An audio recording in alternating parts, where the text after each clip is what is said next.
একবার একজন ধনী বড় ব্যবসায়িক লোক তার ছেলের জন্য পাত্রী দেখতে এক গরিব বাড়িতে গেল। গরিব মেয়ের বাবা লোকটাকে দেখেই বলল, আপনি এত বড় একজন ব্যবসায়িক লোক, অথচ আপনি আপনার ছেলের জন্য আমার গরিব মেয়েকে বউ হিসেবে নিতে চান? আপনি কি আমার মেয়ের সম্পর্কে কিছু জানেন?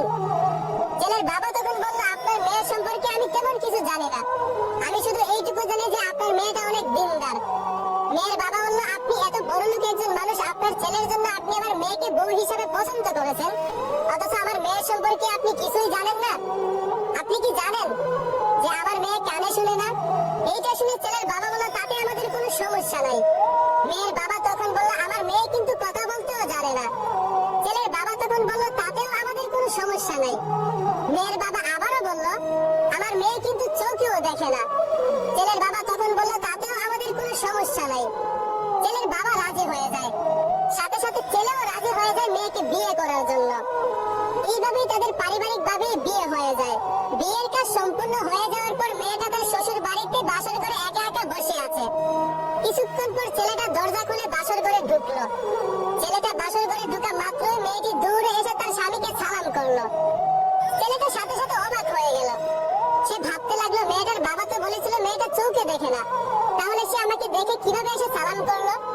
কিছুক্ষণ পর ছেলেটা মেয়েটাকে সালাম দিল, আসসালামু আলাইকুম। ছেলেটা সালাম দিয়ে নিজেই একা একা ভাবতে লাগলো, আমি যে মেয়েটাকে সালাম দিলাম, সে তো কানেও শুনে না, কথাও বলতে জানে না, তাহলে সালাম শুনবেই কিভাবে আর উত্তরই দেবে কিভাবে? ছেলেটা এই কথা ভাবতে ভাবতে হঠাৎ করে মেয়েটা বলে উঠলো, ওয়ালাইকুম আসসালাম।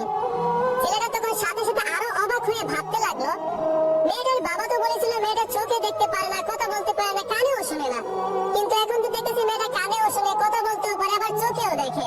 ছেলেটা এসব ভাবতে ভাবতে আর থাকতে পারলো না, হঠাৎ করে মেয়েকে প্রশ্ন করে উঠলো, আপনার বাবা তো বলেছিল আপনি কানে শুনেন না, চোখে দেখেন না, কথা বলতে পারেন না, কিন্তু এখন তো দেখতেছি আপনি কানেও শুনেন, চোখেও দেখেন, কথা বলতেও পারেন, তাহলে আপনার বাবা কি মিথ্যে বলেছিল?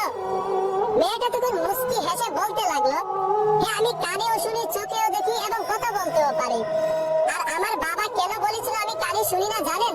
কারণ আমার পরিবার ছাড়া কোনোদিন কোনো পরপুরুষের আওয়াজ আমার কান পর্যন্ত এসে পৌঁছায়নি। এই জন্য আমার বাবা আপনাদের কাছে বলেছে আমি কানে শুনতে পাই না। আর আমার বাবা কেন বলেছে আমি কথা বলতে পারি না জানেন? কারণ আমি আমার পরিবার ছাড়া কোনোদিন কোনো পরপুরুষের সঙ্গে কথা বলিনি, আমার এই কণ্ঠ কোনোদিন কোনো পরপুরুষকে শোনাইনি।